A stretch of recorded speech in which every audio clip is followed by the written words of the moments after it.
Hey guys, Abby with Motor City Nerds here.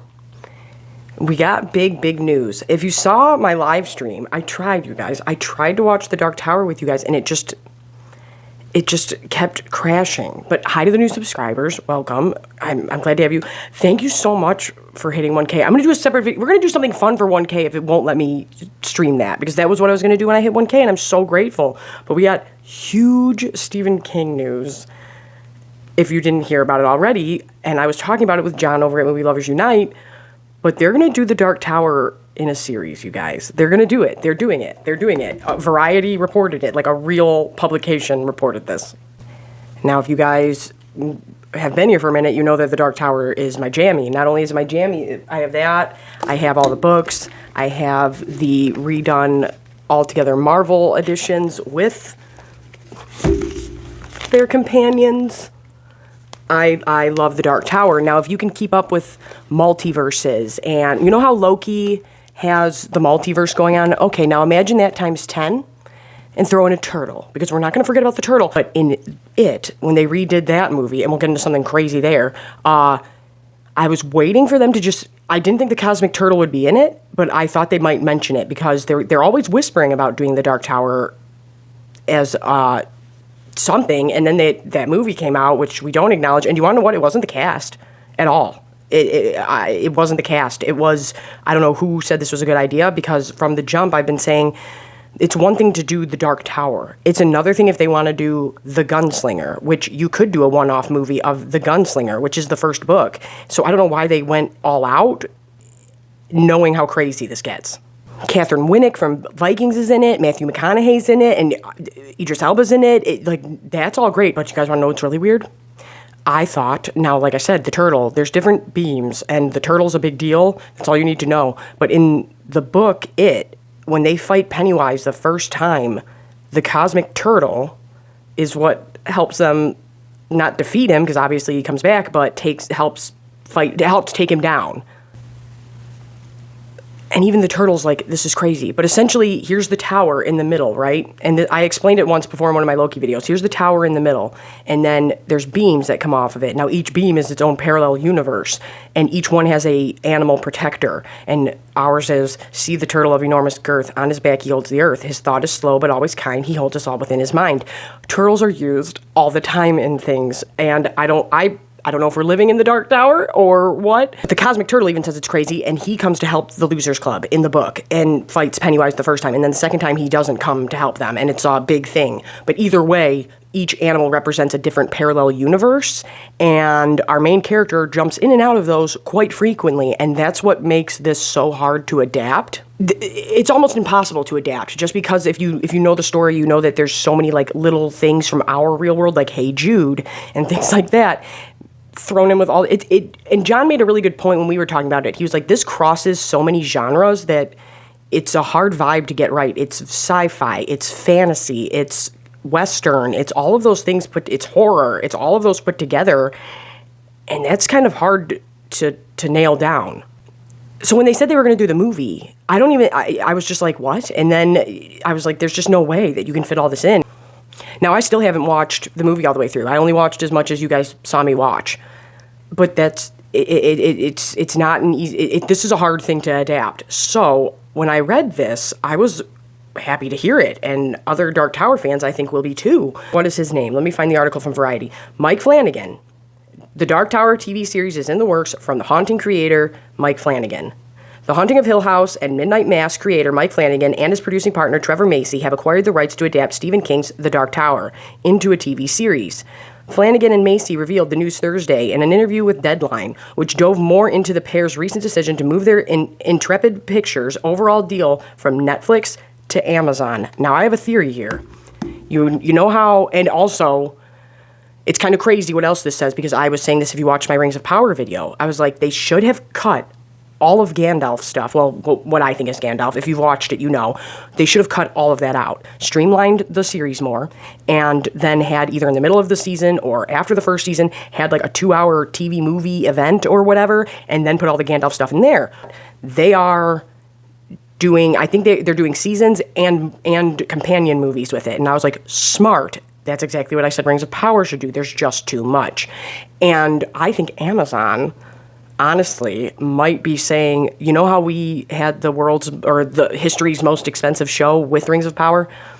Yeah, we're about, because you're gonna have to. We're about to pass that up with the Dark Tower, because this is gonna get nuts. And I bring this up all the time over here because not only do I always want my channel to feel like it does on the assembly line when we're all yelling about stuff and everybody can like stuff, you don't have to know every little thing about it to enjoy something. I work with 2,000 people a shift, all different ages, all different races, all different everything, all, you name it. You name it, we got it. So it's just, I like hearing all these different takes on things, on what's popular and what we're watching, for all different reasons. And it's kind of how I start to gauge shows and stuff of like, is this that popular or what? Like, because I know you're really into comics and you're really into fantasy, but you don't like none of that, but you're watching, you know what I mean? That's how I gauge things. Studios bullshit people all the time. So it's like, I got a pretty good group to pull from, you know? No matter who they were, they all heard that this Rings of Power was the most expensive TV show ever made. Now, I'm not saying everybody knows everything. Don't take every word for gospel, but I'm saying the majority of people knew. Like, if they didn't know what it was, they knew it was Lord of the Rings adjacent, and they knew this cost a lot of money to make. I think that Amazon might be, well, and I didn't hate Rings of Power, and so they've proven like we can take this giant tome of information and adapt it. And with the Dark Tower, man, we're either going to be ecstatic or this is going to be the world's most expensive dumpster fire. But let's continue with this article. Predating our deal with Amazon, we acquired the rights to the Dark Tower, which if you know anything about me, you know it has been my holy grail of a project for most of my life, Flanagan said. We actually have those rights carved out of our Amazon deal, which doesn't mean that they can't or won't get behind it at some point. You don't know. But that's something we've been developing ourselves and are really passionate about finally getting it up on its feet at some point. Amazon previously had the rights to the Dark Tower themselves, and were working on a project that only made it to the pilot phase. Those rights lapsed, and Flanagan and Macy picked them up before setting their new pact with Amazon, which was announced on December 1st. Variety has confirmed that the Dark Tower project was carved out of Flanagan and Macy's new deal at Amazon, though sources say that doesn't necessarily mean the series won't end up on Prime Video, just that others do have a shot at it as well. Flanagan says he envisions his adaptation of The Dark Tower, for which he's already written a pilot script, as a 5-season show with 2 standalone feature films as follow-ups. And yes, he has spoken with King himself about plans for the adaptation, which is far from the first time Hollywood has tried to bring this King work to the screen, the most recent being the 2017 film starring Idris Elba and Matthew McConaughey. And like, it could have been so much more. This happened because I sent him a very, very detailed outline of what I wanted to do with it, Flanagan said. And it was in response to that he gave us the rights. A project like this, I wouldn't want to be involved in it at all if we were taking it in any direction that was going to be blasphemous to Stephen King's material. But he's been very, very supportive and very excited about what we'd like to do with it, which is huge. That's some Peter Jackson, Lord of the Rings shit. This is somebody who really, really cares about this story and these characters and this whole thing. And that's what us as fans want, you know?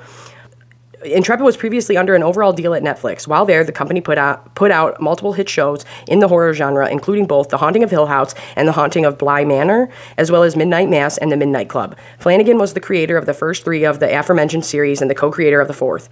Macy executive produced them all. Flanagan and Macy still have at least one project coming out of Netflix, the limited series, The Fall of the House of Usher. That series will be a modern retelling of the titular Edgar Allan Poe story while also drawing on other Poe works. That actually sounds really interesting. At the time of this publishing, it does not yet have a premiere date. Intrepid has also produced a number of feature films. Those include Doctor Sleep, which they bring up Kai's a Wheel. If I can find it, I'll put it in here. The Shining, okay, and based on King's book, a follow-up sequel to King's The Shining. Of course they didn't do The Shining, Stanley Kubrick did. I'm getting excited. And based on King's book of the same name. Others include Hush, Before I Wake, and Gerald's Game. Flanagan directed and either wrote or co-wrote all of those films, and Macy producing. Oh my God, you do love this stuff. Okay, Mike Flanagan, to the front of the line. You guys, that's what I mean here. This isn't just news. This isn't just we're going to try to do the Dark Tower. This is like, no, I got weight behind it, and I really want to do this, and I talked to the creator, and he's given his blessing, and he likes it, and if Stephen King likes it, because Stephen King is notorious for saying if he doesn't like an adaptation. I love The Shining. I think we all do. As a film nerd, of course I do. I love The Shining, but I see why Stephen King didn't like it. Like, as a film, yeah, it's great. As an adaptation of that book, no, it's not even close to that. We won't talk about The Shining that much. I love Dr. Sleep, by the way, and now it makes sense that he did that because there was tons of Dark Tower references. Oh my God, that's what we should do. We'll go through that and talk about Dark Tower references because the kid's wearing number 19. 19's a big deal. The baseball kid. The bad guys in that are very Pennywise adjacent. They have the dead eyes that glow and they look like a cat. Yeah, that's all a thing. And they want to get people who shine. But either way, now oh my God, this all makes sense. And I'm so happy that this guy's doing it. Oh my God, it's all just dawning on me right now. But this, like I said, this is some Peter Jackson shit. This is somebody who really truly cares about this story. Stephen King not liking his certain adaptations because The Shining is like super about, and if you're going through a rough time, I don't suggest reading it. The Shining is really about like generational trauma and passing that on and breaking the cycle of abuse, specifically between fathers and their sons. And one thing that I always found really disturbing, this is just a little piece of information if you haven't read the book in a while or haven't read it, he's not running, Jack Nicholson's character, Jack Torrance, isn't running around with an axe in the book. He's running around with a croquet mallet, which to me is just way more disturbing. I don't know. It really is. Like, I don't know. I'd rather be taken out with an axe than beat with a croquet mallet. You know what I'm saying? Oh my God, now that I know it's the director who did Dr. Sleep, I'm really excited for this, and I think we should be, and I think we need to support it, guys. And I think we need new people to play certain roles, and then other ones you might be cool with. But this is huge. This is so big if they actually do this, because then it's like, okay, well, are we going to connect in everything? Because like I was saying with Shining, you know when Dick Hallorann, the black cook in The Shining, tells Danny that, and he's like, no, we shine. Oh no, and then Danny Torrance meets Abra, and she also shines. But not only them, shining doesn't specifically mean what Danny has. Shine just means special in some way. The Losers Club shine in it. John Coffey in The Green Mile shines. Do you get what I'm saying? And some people shine more than others. It's not always the same thing, but they all shine. They want to get rid of them because they're a threat. And that's why Pennywise and the walking dude in the stand are going after specific, well, it's kind of like fate or destiny. And was this meant to be? Because, bringing up The Shining again, the black cook in that, Dick Hallorann, in the book, he saves Mike, the black kid in the Losers Club in Derry, Maine. He saves his dad when they're in the military from some whiteys doing some super racist stuff and trying to like kill all these black people at their like hangout. They lock them in and they do burn it down. But Dick Hallorann gets specifically Mike's dad out of that situation so that later down the line he has Mike as a son, and then later down the line he joins the Losers Club and takes on Pennywise. And so it's like, is it fate? Is it destiny? Or is everything a coincidence? Which one is it? And there's all these tiny little connections, and I'm like, we could go hard in the paint with this. We really could. And I'm super stoked to hear that somebody who truly loves this wants to do it. And not only that, is in correspondence with Stephen King. And that's where things get weird, okay? You know how I said multiple universes?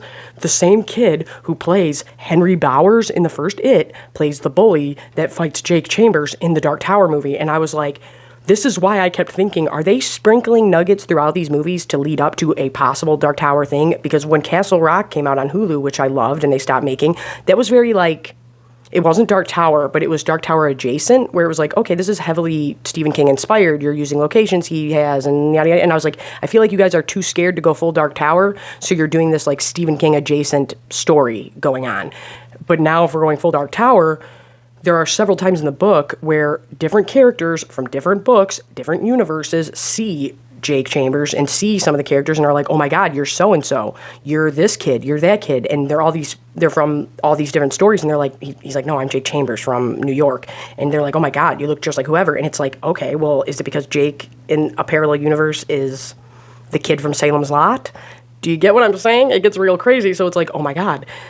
Were they trying to do something back then, and that's why they cast this kid? Or did this kid just have the best-looking little shit face to be a bully and everything? Poor kid, but I'm just like, I don't know. Or is Kyle Wheel and everything's connected? Is it a coincidence? I don't know. Either way, I'm geeked for it, but my best guess is that they're going to cut... Now, some people hate Wizard and Glass. I love Wizard and Glass. I think they're going to cut Wizard and Glass and do that separately, like Roland's whole backstory. I think that'll be one of the movies or the entire final novel. When I first heard 5 seasons, I thought, oh no, that might not be enough. And then I thought, oh, you're doing exactly what I thought Rings of Power should do. Gets crazy, and if you haven't read it, and you can, there are levels to Dark Tower stuff. Like you can get fully crazy with it and connect everything, or you can just be like, oh, that's cool that connects. But it's almost as if like Pennywise, the guy, the walking dude from The Stand, the people in Doctor Sleep are, I don't want to say related, but that's like the best way to break it down. Like they are similar creatures or similar beings and have been around a really long time, and they're just evil. They're just evil incarnate. They're just inherently evil and bad, and the turtle and the other ones that protect the beams are just inherent good. And it's like, you know what I mean? Biggest flaw with the movie, and like I said, I only watched 12 minutes or something. Why did you start off with Jake? Don't do that in the show. Don't do that with the series. Because what sucks you into the gunslinger, one, I think that's the greatest opening to a book ever, of all time, is the man in black fled across the desert and the gunslinger followed. I might get that tattooed. I love that. And that's a great opening to a book. Even if you don't want to read the whole series, like I said, you can just run through the gunslinger. It's a jammy. Why did you open with Jake Chambers? That was so boring.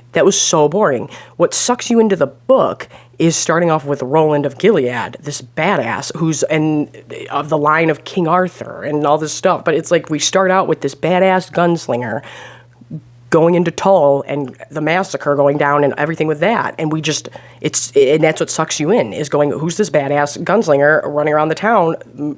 That's awesome. And that's who sucks you into the story, and then you're in for the ride.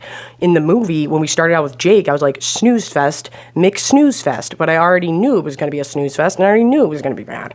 You better start with Roland. It better kick off hard, and it's going to get wild. And I have faith in this. Out of everything I've been scared to come out or scared for them to do, this I'm not. And like, people always say things are happening, and they might not. So it might not happen, but this is a pretty big thing to say. But I'm Abby with Motor City Nerds. Like, share, comment. It really helps me out. Just liking the video helps, or just leaving a penguin in the comments helps. Also, people were asking me why we said Penguin Gang, and I was like, oh my God, yeah, that was so in the beginning. People might not know. It was because I was so geeked to have Mob Boss Penguin in the Batman, and I was going nuts about it, and I was just screaming Penguin, Penguin, Penguin, and then it became a thing. So yeah, I don't know. I'm on OF, I'm on TikTok, I'm on Instagram, I'm on all the stuff. It's all in the description. Yeah. Oh, and I'm reading The Witching Hour by Anne Rice. Absolutely loving it. Absolutely loving it. Editing Abby here. And do you want to know what I just realized? You know how I always joke around that the Skarsgårds are taking over Hollywood, but I don't really mind it? I was like, oh yeah, I never watched that new version of The Stand. And then I was like, oh, who plays Randall Flagg? Or the Walking Dude? And I was just like, oh, a Skarsgård. And then I was like, oh, who plays Pennywise? A Skarsgård. Bring in the other Skarsgård, and we have a trifecta, and let him play Walter O'Dim, the Man in Black, or if you're going to make him and Randall Flagg the same, I don't know. Alexander Skarsgård, Zoolander, Orange Mocha Frappuccino. I love all the Skarsgårds, but he's my favesies, and he could totally stay as I could take him as the Man in Black or Randall Flagg or whatever you want to call him, you know what I mean? But I was like, oh my God, if we bring in the other Skarsgård to be Pennywise and the other Skarsgård, if we get him in there, we have the trifecta of Skarsgårds.